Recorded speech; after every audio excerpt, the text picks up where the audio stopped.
बिस्मिल्लाहिर्रहमानिर्रहीम। अस्सलाम वालेकुम डियर स्टूडेंट्स, मैं आपका टीचर ज़हीर अहमद कुरैशी। बच्चों, लास्ट लेक्चर में हमने ये देखा कि वायरलेस कम्युनिकेशन होती क्या है और कैसे परफॉर्म की जाती है। कौन कौन सी डिवाइसेस हमें मेनली रिक्वायर्ड होती हैं जब हमने वायरलेस कम्युनिकेशन परफॉर्म करनी होती है। उसमें हमने बेसिक जो डिवाइसेस थी, ट्रांसीवर और वायरलेस एक्सेस पॉइंट के हवाले से डिस्कस किया था। आज का लेक्चर हमारे पास मुश्तमिल है line of sight communication, short distance and long distance wireless communication के इंट्रोडक्शन के ऊपर। सबसे पहले हम डिस्कस करते हैं लाइन ऑफ साइट कम्युनिकेशन को। बच्चों, जब भी कम्युनिकेशन परफॉर्म होनी होती है तब दोनों डिवाइसेस के दरमियान कनेक्टिविटी का होना लाजमी होता है। अगर वो गाइडेड है तो वो थ्रू केबल या वायर्स कनेक्ट हो रही होती हैं, और अगर अनगाइडेड है तो उसमें टेक्नोलॉजी मैटर करती है कि वो किस टेक्नोलॉजी के जरिए से एक दूसरे के साथ कम्युनिकेट कर रही हैं। और उस टेक्नोलॉजी के अंदर भी उस टेक्नोलॉजी का मैकेनिज्म ज्यादा मैटर करता है कि वो डाटा को किस तरह से ट्रांसफर करेगा। बेटा, वायरलेस कम्युनिकेशन के अंदर रेडियो सिग्नल्स यूज हो रहे होते हैं, और radio signals basically electromagnetic waves होती हैं जो कि स्ट्रेट लाइन में ट्रेवल कर रही होती हैं और डाटा को ट्रांसफर कर रही होती हैं। तो line of sight communication refer करती है बेसिकली दो डिवाइसेस की कम्युनिकेशन को, ऐसे कि वो डायरेक्टली एक दूसरे की with in the site communicate कर रहे हो। ये ना हो कि बीच में कोई ऑब्स्टिकल्स आ रहे हो या कोई और हर्डल्स आ रहे हो जिनकी बेस के ऊपर कम्युनिकेशन पेनिट्रेट कर जाती है, वो जो सिग्नल्स होते हैं डिस्टर्ब हो जाते हैं और प्रॉपरली कम्युनिकेशन परफॉर्म नहीं की जा रही होती। ठीक है, जब भी दो डिवाइसेस से कम्युनिकेट करना है तो उन्हें लाइन ऑफ साइट के अंदर मौजूद होना लाजमी होता है। इसकी बेस्ट एग्जांपल, जब आप टीवी रिमोट से टीवी के चैनल्स को ट्यून कर रहे होते हैं और दरमियान में कोई अगर पर्सन आके खड़ा हो जाए तब वो चैनल चेंज नहीं होते। क्यों? क्योंकि टीवी रिमोट इंफ्रारेड टेक्नोलॉजी को यूज कर रहा होता है to communicate with the TV, और अगर दोनों में जो ऑब्स्टिकल आ गया उसकी वजह से लाइन ऑफ साइट उसकी ब्रेक होगी, क्योंकि दोनों डिवाइसेस को आपस में एक दूसरे के सामने लाइन ऑफ साइट में होना लाजमी होता है। इसी तरह से अदर वायरलेस कम्युनिकेशन टेक्नोलॉजीज भी लाइन ऑफ साइट के अंदर ही डाटा को ट्रांसफर कर रही होती हैं। याद रखिएगा कि इलेक्ट्रोमैग्नेटिक वेव्स स्ट्रेट लाइन के अंदर ट्रेवल करती हैं। तो वही बात यहां पर, line of sight communication means that the communication performed in a straight line. ठीक है, तो लाइन ऑफ साइट से जब भी ये टर्म आएगी तो आपने ये चीज डिफाइन कर देनी है कि communication in a straight line. In this communication transmitter and receiver must be in a straight line. ठीक है, directly communicating with one and another. Receiver can be a device, receiver can be another computer, ठीक है, receiver can be a relay station. तो बेटा इस तरह से different devices इसमें हो सकती हैं, लेकिन वो स्ट्रेट लाइन में होनी चाहिए, दरमियान में कोई ऑब्स्टिकल्स नहीं होने चाहिए। It is used in high frequency communication systems where signals can not pass through obstacles. अब लाइन ऑफ साइट कम्युनिकेशन जो है वो हाई फ्रीक्वेंसी कम्युनिकेशन सिस्टम्स में यूज की जाती है। और क्यों यूज की जाती है? Because signals can not pass through obstacles. ठीक है, high frequency radio waves use हो रही होती हैं जो कि स्ट्रेट लाइन में मूव करती हैं, अपने डाटा को ट्रांसफर स्ट्रेट लाइन में कर रही होती हैं और वो ऑब्स्टिकल्स में से पास नहीं हो सकती। इसी वजह से कौन से ऑब्स्टिकल्स आ जाते हैं? बिल्डिंग्स, ट्रीज, माउंटेन्स एटसेट्रा, इनमें से सिग्नल्स पास आउट नहीं हो सकते। और अगर आप देखें, आप विद इन द बिल्डिंग है तो वायरलेस कम्युनिकेशन सिग्नल्स वीक होते जा रहे होते हैं। जितना आप इनसाइड द बिल्डिंग जाते जाएंगे या बेसमेंट में चले जाते हैं, ज्यादा ऑब्स्टिकल्स आ गए, ज्यादा वॉल्स हैं, एयर फ्लो कम हो गया, तब आपकी वायरलेस कम्युनिकेशन सिग्नल्स कम हो जाते हैं। वो भी इसी वजह से कि उसे डायरेक्ट कनेक्शंस या डायरेक्ट लाइन ऑफ साइट नहीं मिल रही होती, जिस वजह से उसके सिग्नल्स बहुत ही ज्यादा वीकर हो जाते हैं। To transmit radio signals over long distance, radio signals को लॉन्ग डिस्टेंस के ऊपर ट्रांसफर करने के लिए रिले ऑफ ट्रांसमीटर्स और बूस्टर्स, बहुत सारे टावर लगा दिए जाते हैं, सीरीज ऑफ टावर्स लगा दी जाती हैं, जैसा कि आपने पिछले चैप्टर में माइक्रोवेव के टॉपिक के अंदर पढ़ा था। माइक्रोवेव ट्रांसमिशन भी कैसे हो रही होती है? By the relay of transmitters और बूस्टर्स हो रही होती है, ठीक है, जिसके अंदर दोनों बूस्टर्स लाइन ऑफ साइट में होते हैं। माइक्रोवेव्स भी रेडियो वेव्स हैं और वो भी किस में होती हैं? लाइन ऑफ साइट में ही होती हैं। तो बेटा, to transmit radio signals over longer distances, relay of transmitters और boosters are installed. Relay of transmitters या बूस्टर्स, जिन्हें हम टावर्स कहते हैं, बहुत सारे टावर्स देखते हैं। फॉर एग्जांपल, अगर आप मोबाइल कम्युनिकेशन की बात करें, जो मोबाइल बूस्टर्स हैं वो क्यों बिल्डिंग्स के ऊपर लगाए गए होते हैं? कहीं सफर कर रहे हो तो पहाड़ के ऊपर क्यों लगे होते हैं? वो इसी वजह से लगे होते हैं कि वो line of sight communication perform कर रहे होते हैं। दो टावर्स आपस में डायरेक्ट कम्युनिकेट कर रहे होते हैं, डाटा को सेंड या रिसीव कर रहे होते हैं, उनके दरमियान में कोई ऑब्स्टिकल्स नहीं आ रहे होते। टीवी ट्रांसमिशन देख लें, रेडियो ट्रांसमिशन ये भी देख लें, तो इनमें भी अगर हम देखें तो इनके बूस्टर्स जो लगे होते हैं वो माउंटेन्स की टॉप्स के ऊपर लगे होते हैं, पीक के ऊपर लगे होते हैं। क्यों? इस वजह से कि वो डायरेक्ट कम्युनिकेट कर सके विद अनदर बूस्टर, और वो बूस्टर्स फिर हमारी डिवाइसेस को कैसे डाटा ट्रांसफर कर रहे होते हैं? हम उन्हें एंटीना के जरिए से एक्सेस कर रहे होते हैं। एंटीना की डायरेक्शन उस बूस्टर की तरफ जितनी एक्यूरेट होगी, उतनी ही ज्यादा क्वालिटी रिजल्ट्स या क्वालिटी सिग्नल्स हमें रिसीव होते जा रहे होते हैं। वो भी क्यों? वो भी एंटीना बेसिकली बूस्टर्स के साथ line of site transmission perform कर रहे होते हैं। डिश एंटीना को देख लें, सैटेलाइट के साथ line of sight communication perform कर रहा है, ठीक है। माइक्रोवेव एंटीनाज आते हैं, वो भी क्या कर रहे होते हैं? अपने बूस्टर की डायरेक्शन में जैसे ही उसे मूव करते जाएंगे तो उतने ही ज्यादा करेक्ट रिजल्ट्स प्रोड्यूस हो जाएंगे। तो बेटा, to transmit radio signals over long distances, relay of transmitters और boosters are installed on high buildings, ऊंची बिल्डिंग्स के ऊपर, या हाई टावर्स, बहुत बड़े लंबे लंबे आपको टावर नजर आएंगे। रेडियो ट्रांसमीटर्स के टावर्स आप देख लें, इसी तरह टीवी बूस्टर्स देख लें, वो हाई टावर्स होते हैं। और माउंटेन टॉप्स, लाइक आप मरी से ऊपर चले जाएं तो वहां भी आपको क्या मिल रहे होते हैं? बूस्टर्स लगे नजर आएंगे। क्यों उतनी टॉप के ऊपर लगे हुए? ताकि उतनी ही ज्यादा refined and high quality signals को प्रोड्यूस किया जा सके और रीट्रांसमिट भी किया जा सके। अब बूस्टर्स का काम क्या होता है? बूस्टर्स बेसिकली ट्रांसीवर्स होते हैं जो कि लो फ्रीक्वेंसी सिग्नल्स को रिसीव करते हैं, उन्हें बूस्टअप करते हैं। बूस्टअप मींस उन्हें एम्पलीफाई करते हैं, उनकी फ्रीक्वेंसी को इनहांस करते हैं और ज्यादा आगे लॉन्गर डिस्टेंस के ऊपर रीट्रांसमिट भी कर रहे होते हैं। रिले स्टेशंस या वो बूस्टर्स जो हाई टावर्स या बिल्डिंग्स वगैरह पर लगे होते हैं, वो रिले होती है, मींस सेंड भी करना है और रिसीव भी करना है डाटा को, या सेंड करके आगे फॉरवर्ड भी कर देना है, ठीक है।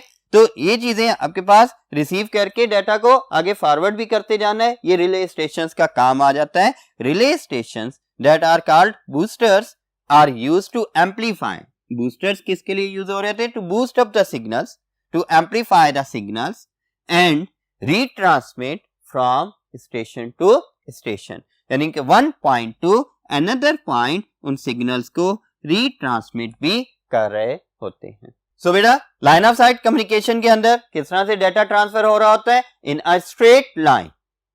और जितनी भी वायरलेस कम्युनिकेशन हो रही है वो मैक्सिमम स्ट्रेट लाइन के अंदर कम्युनिकेशन परफॉर्म हो रही होती है। अगर हमारी डिवाइस किसी बिल्डिंग के अंदर है तो फिर इसका ये मतलब नहीं कि कम्युनिकेशन स्ट्रेट लाइन में नहीं है। बेसिकली जो अदर डिवाइसेस हैं जिनके जरिए से हमारी कंप्यूटिंग डिवाइसेस कनेक्ट हो रही हैं विद वायरलेस नेटवर्क, वो डायरेक्टली स्ट्रेट लाइन के अंदर एक दूसरे के लाइन ऑफ साइट के अंदर कम्युनिकेशन परफॉर्म कर रही होती हैं। ठीक है बेटा, तो ये था आपके पास लाइन ऑफ साइट कम्युनिकेशन का टॉपिक। चलते हैं नेक्स्ट बोर्ड पर और मजीद टॉपिक्स को डिस्कस करते हैं। ओके बच्चों, हमने ट्रांसीवर के बारे में भी डिस्कस कर लिया, ट्रांसीवर के अलावा वायरलेस एक्सेस पॉइंट को भी डिस्कस कर लिया, और उसके अलावा कम्युनिकेशन किस तरह परफॉर्म होती है वायरलेस कम्युनिकेशन टेक्नोलॉजीज में, वो भी देख ली कि लाइन ऑफ साइट में कम्युनिकेशन परफॉर्म हो रही होती है। अब हम वायरलेस कम्युनिकेशन की 2 टाइप्स को डिस्कस करेंगे कि वो क्या हैं और कौन कौन सी टेक्नोलॉजीज किस कैटेगरी या टाइप में लाई करती हैं। इसके लिए हमारे पास टॉपिक है short distance and long distance wireless communication का। रिमेनिंग चैप्टर के अंदर हम इन्हीं टेक्नोलॉजीज को डिस्कस करेंगे जो कि long distance and short distance से रिलेटेड होंगी। नाम से भी आपको पता लग रहा है एक शॉर्ट डिस्टेंस से रिलेटेड वायरलेस कम्युनिकेशन है और एक लॉन्ग डिस्टेंस मींस जिसके जरिए हम ज्यादा डिस्टेंस के ऊपर कम्युनिकेशन परफॉर्म कर सकें, लॉन्ग डिस्टेंस कहलाएगा। तो बेटा इसके अंदर हम ये देखते हैं कि wireless communication technologies are categorized into following 2 parts. किसकी बेस पर? Based on the region they cover. जितना एरिया, जितने रीजन वो कवर कर रहे हैं उसकी बेस के ऊपर इन्हें 2 पार्ट्स या 2 कैटेगरीज में कैटेगराइज किया गया है। कौन कौन सी? 1 category is short distance wireless communication, जिसमें बड़े शॉर्ट डिस्टेंस को कवर किया जा रहा होता है इन टेक्नोलॉजीज के जरिए। फिर उसके बाद दूसरा जो आ जाता है long distance wireless communication. Long distance means इतना डिस्टेंस जहां केबल के जरिए से इजीली कनेक्शन एस्टैब्लिश करना मुमकिन ना हो, या केबल कॉस्टली पड़ रही हो, या फिर हमें डिफरेंट प्रॉब्लम्स का सामना करना पड़ता हो जब केबल के थ्रू हम कम्युनिकेशन परफॉर्म कर रहे हो, तो वो लॉन्गर डिस्टेंसेस आ जाते हैं। ठीक है, उसके लिए भी हमारे पास वायरलेस कम्युनिकेशन पॉसिबल होती है। तो इन्हें देखते हैं कि ये किस तरह से पॉसिबल है और ये कितना एरिया कवर कर रहे हैं। तो short distance wireless communication basically it covers a very short distance of few meters 3 to 4 meters से लेकर to a distance of up to 50 kilometre. याद रखिएगा ये up to 50 किलोमीटर तक के डिस्टेंस को कवर कर रही होती है। घर में जो वाईफाई कनेक्शन है वो भी क्या है? शॉर्ट डिस्टेंस में आ रहा है। ब्लूटूथ मोबाइल में हम यूज कर रहे होते हैं, शॉर्ट डिस्टेंस है। अगर एक रूम से दूसरे रूम या तीसरे रूम में चले जाएं तो ब्लूटूथ कनेक्शंस नहीं आ रहे होते, शॉर्ट डिस्टेंस हुआ ना। फिर इसी तरह इंफ्रारेड टेक्नोलॉजी जो कि रिमोट्स वगैरह में यूज होती है, उसके जरिए से भी हम कितने डिस्टेंस तक किसी डिवाइस को कंट्रोल कर सकते हैं। वेरी शॉर्ट डिस्टेंस तक तो कंट्रोल कर सकते हैं, बहुत लॉन्गर डिस्टेंस पर कंट्रोल नहीं किया जा सकता। ठीक है, इसी तरह से एक और टेक्नोलॉजी आ जाएगी वाईमैक्स। आप एक सिटी के अंदर हैं, एक सिटी के अंदर मेन कनेक्शन है और वो कनेक्शन हर तरफ एक्सेस है।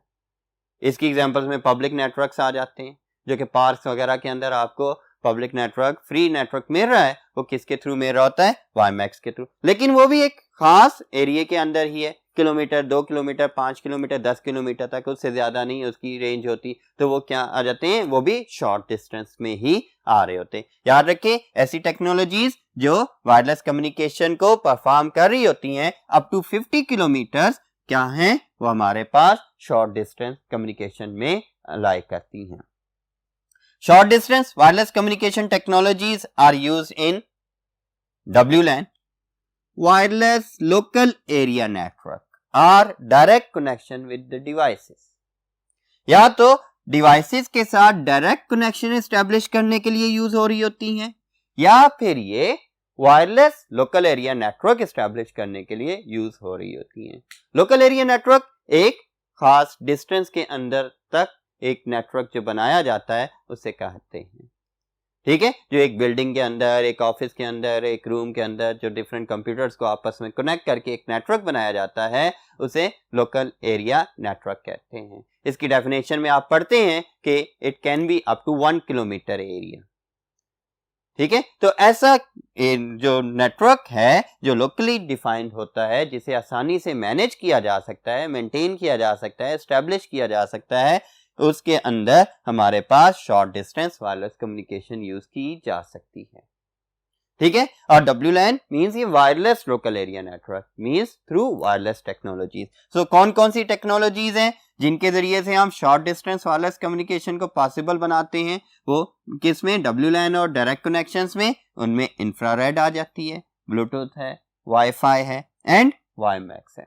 इंफ्रारेड रिमोट्स वगैरह में जो यूज हो रही, वाईफाई कनेक्शन जो हम घरों में इंटरनेट कनेक्शन यूज़ कर रहे होते हैं या ऑफिस में इंटरनेट कनेक्शन है वो वाईफाई में आ रहे होते हैं। फिर ब्लूटूथ मोबाइल्स में यूज़ करते हुए हम डायरेक्ट कनेक्शन इस्टेब्लिश करते हैं डिवाइसेस के साथ और 1-to-1 कम्युनिकेशन परफॉर्म कर रहे होते हैं। इसी तरह वाईमैक्स है, वाईमैक्स के बारे में अभी आपको बताया कि पब्लिक पार्क्स वगैरह में जो इंटरनेट कनेक्शन दिया जाता है या यूनिवर्सिटीज़ में या बड़े इंस्टीट्यूशंस के अंदर जो एक इंटरनेट कनेक्शन होता है वो वाईमैक्स के जरिए पॉसिबल बनाया जाता है। ठीक है बेटा, ये था शॉर्ट डिस्टेंस जिसके अंदर 50 किलोमीटर तक के एरिया को कवर किया जाता है। अब हम देखते हैं नेक्स्ट बोर्ड पर लॉन्ग डिस्टेंस वायरलेस कम्युनिकेशन के हवाले से कौन से पॉइंट्स हैं। जी, short distance wireless communication discuss हो गया। अब हम लॉन्ग डिस्टेंस वायरलेस कम्युनिकेशन को डिस्कस करते हैं। ये क्या है? It covers the distance of above 50 kilometre area, यानी 50 किलोमीटर एरिया से ज्यादा को कवर करता है। Short distance up to 50 kilometre और 50 किलोमीटर से ज्यादा एरिया में अगर हमने अपना नेटवर्क एस्टेब्लिश करना है या फिर किसी नेटवर्क का हिस्सा बनना है, एक ऐसा नेटवर्क जो डिफरेंट कंट्रीज को आपस में कनेक्ट कर रहा हो, डिफरेंट रीजन्स को आपस में कनेक्ट कर रहा हो, तो उसके लिए हमारे पास कौन सा long distance wireless communication system use हो रहा होता है। ठीक है, it provide services that are not possible या difficult to perform with the use of cables.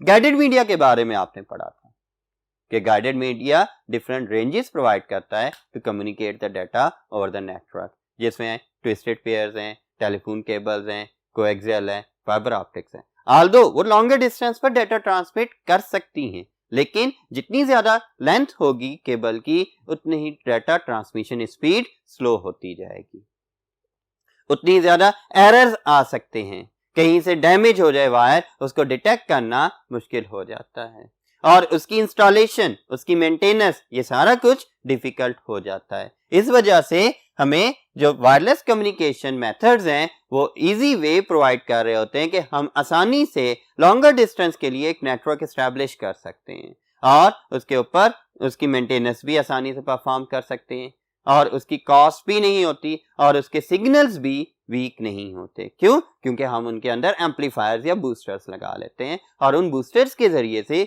Longer distance और even any part of the world के अंदर हम कम्युनिकेशन परफॉर्म कर सकते हैं। ठीक है, तो following are the long distance wireless communication systems. अब लॉन्ग डिस्टेंस वायरलेस कम्युनिकेशन कैसे परफॉर्म हो रही है? ये दो सिस्टम्स हैं, इनके जरिए से long distance wireless communication perform होती है।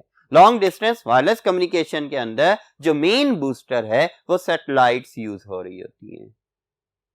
किसी भी रीजन से सिग्नल्स को सेंड किया जाता है सैटेलाइट्स पर और सैटेलाइट्स उन्हें बूस्टअप करके किसी भी दूसरे रीजन को ट्रांसफर कर देती हैं। तो इनमें जो लॉन्ग डिस्टेंस वायरलेस कम्युनिकेशन में यूज होने वाले सिस्टम्स हैं वो सेलुलर कम्युनिकेशन सिस्टम आ जाता है, ये भी सैटेलाइट्स को यूज कर रहा होता है to communicate with other devices. इसी तरह जीपीएस या ग्लोबल पोजीशनिंग सिस्टम भी आ जाता है जिसके जरिए से हम हर तरह की ट्रेसिंग कर सकते हैं, मैप्स वगैरह के ऊपर लोकेशन आइडेंटिफाई कर सकते हैं, डिफरेंट ऑब्जेक्ट्स को आइडेंटिफाई किया जा सकता है। तो बेटा ये था आपके पास short distance and long distance wireless communication और उसके साथ साथ लाइन ऑफ साइट कम्युनिकेशन क्या होती है वो भी हमने डिस्कस किया।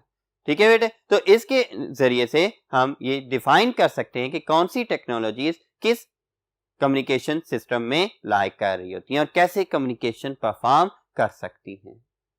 नेक्स्ट लेक्चर्स के अंदर हम इन टेक्नोलॉजीज को वन बाय वन डिस्कस करेंगे। इजाजत चाहता हूं, अपना ख्याल रखिएगा। अल्लाह हाफिज।